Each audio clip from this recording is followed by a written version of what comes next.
पूजा खेडकर दिव्यांग सर्टिफिकेट प्रकरणामध्ये पिंपरी चिंचवडचं YCM रुग्णालय चौकशीच्या फेऱ्यात आलंय। दिव्यांग प्रमाणपत्र देणाऱ्यांची चौकशी सुरू आहे। डीनसह पूजाला मदत करणाऱ्या प्रत्येकाची चौकशी होणार आहे। तर वादग्रस्त IAS अधिकारी पूजा खेडकर यांना दिलेलं अपंगत्वाचं प्रमाणपत्र खोटं नाही असा दावा पिंपरी पालिकेच्या YCMचे अधिष्ठाता राजेश बाबळेंनी केला होता। मात्र आज बाबळे ऑर्थोपेडिक फिजिओथेरपी विभागासह पूजाला मदत करणाऱ्या प्रत्येकाची चौकशी झाली। तर पूजा खेडकर यांच्यासह YCM रुग्णालयाची पोलखोल करणारी कागदपत्र ही समोर आणलेली आहेत आणि पालिकेचे आयुक्त शेखर सिंग यांना आता जाग आल्याचं दिसतंय। त्यांनी वैद्यकीय विभागाच्या सर्व प्रमुखांची चौकशी केली।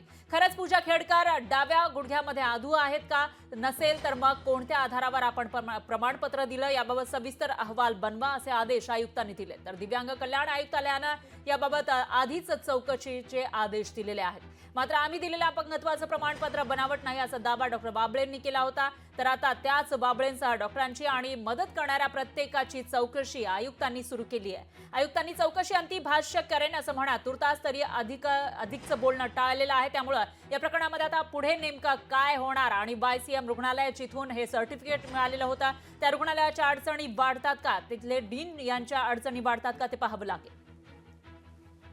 या संदर्भातला कमिशनर डिसेबिलिटीने कलेक्टर पुणेला एक पत्र लिहिला होता आणि कलेक्टर पुणेने तो पत्र YCM, Sassoon hospital, on civil hospital आणि आमच्या हेल्थ डिपार्टमेंट आणि PMCचे हेल्थ डिपार्टमेंट त्यांना सर्वांना एक पत्र असा इश्यू करण्यात आला होता की जर काही सर्टिफिकेट वगैरे इश्यू करण्यात आले असेल तर त्यांची सत्यताची पडताळणी करून अहवाल पाठवण्यात यावा। त्या आम्ही चौकशी आमच्या स्तरावर सुरू असून ते अहवाल आम्ही खूप लवकर कलेक्टर ऑफिसला सबमिट करणार आहोत। आज रोजी मला त्याच्यामध्ये काही संभाष्य करणं बरोबर राहणार नाही। एकदा चौकशी समितीची रिपोर्ट फायनल झाली की त्याच्यानंतर आम्ही ते सर्व प्रश्नाचे उत्तर देऊ शकतो। लोकशाही मराठी ऐका, पहा, जागरूक रहा।